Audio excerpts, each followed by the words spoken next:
bringing back a little bit of rock on the range. Here's the morning after. For the 10th straight year, Nick and Big J are live from Rock on the Range. Morning after with Nick and Big J out here at Rock on the Range, and it's time to catch up with one of our favorite guys in the world, Dustin from Starset. How are you, buddy? Hey, thank you for that. I'm doing good.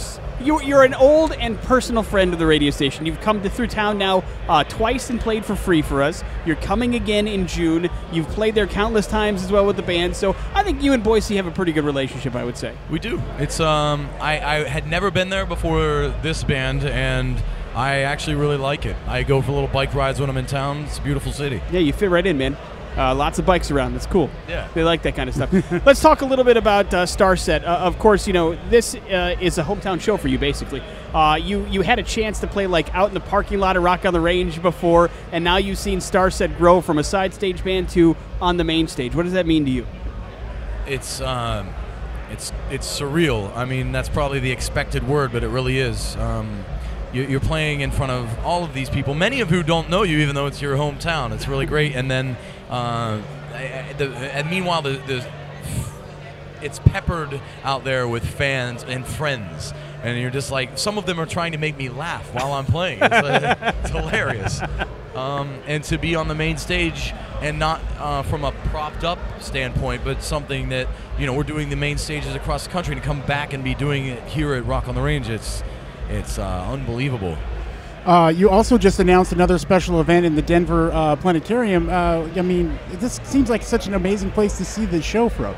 Yeah, and you know, we call the shows demonstrations, and this is a great place to really explain why we call them that. We want them to be immersive. We want them to be escapes from the regular life, and the planetarium truly allows for that, because everywhere you look in a planetarium, you're surrounded by our show, our content, and space. And if the cool thing is, like, even while we play, we even sort of zone out and go like, holy crap, like, this is amazing. And you start to lose depth perception, and it doesn't even seem like a dome anymore. It seems like a 200-foot ceiling. It's really cool. Yeah, you mentioned the demonstrations. What I love about them is they're so multimedia. I mean, there's so many things going on. Whether you see them in a planetarium or you see them at a live concert venue, you're immersed in this kind of, you know, theatrical production that you put on that I imagine takes a lot of work to make it kind of fire on all cylinders, right? It does, especially transferring it from day to night. It's been primarily designed for a night show where we have control of the environment, but in the day we use various other effects, and get a little more in your face. It gets a little more metal, a little more rock, so it's fun to do both. And you're creating all this stuff, though. Yeah. I mean, what do you do? Where do you come up with some of the ideas? Do you do that on the road? I mean, because it's vastly different this year than it was last year, yeah, with a lot of new stuff. I mean, and we're talking cutting-edge stuff. Yeah.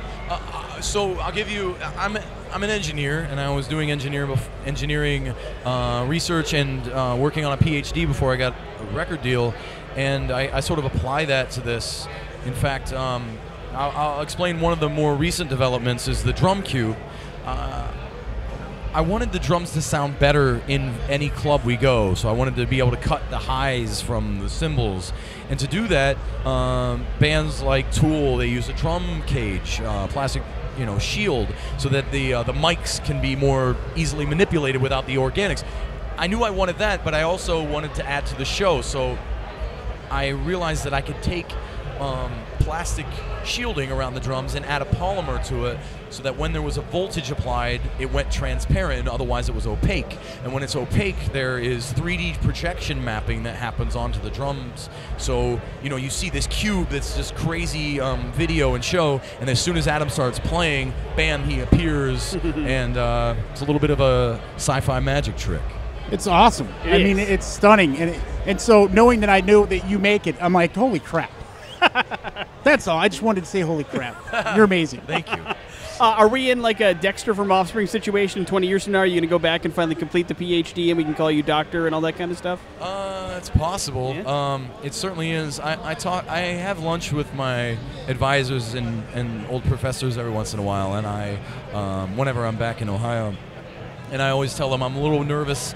My headspace is changing. It's becoming more broad, and I feel like I'm becoming somewhat more intelligent in various areas. But that pinpoint precision of that is required with research, of knowing the sort of the edge of what's been done, I'm worried that's becoming a little dull. But who knows? One day.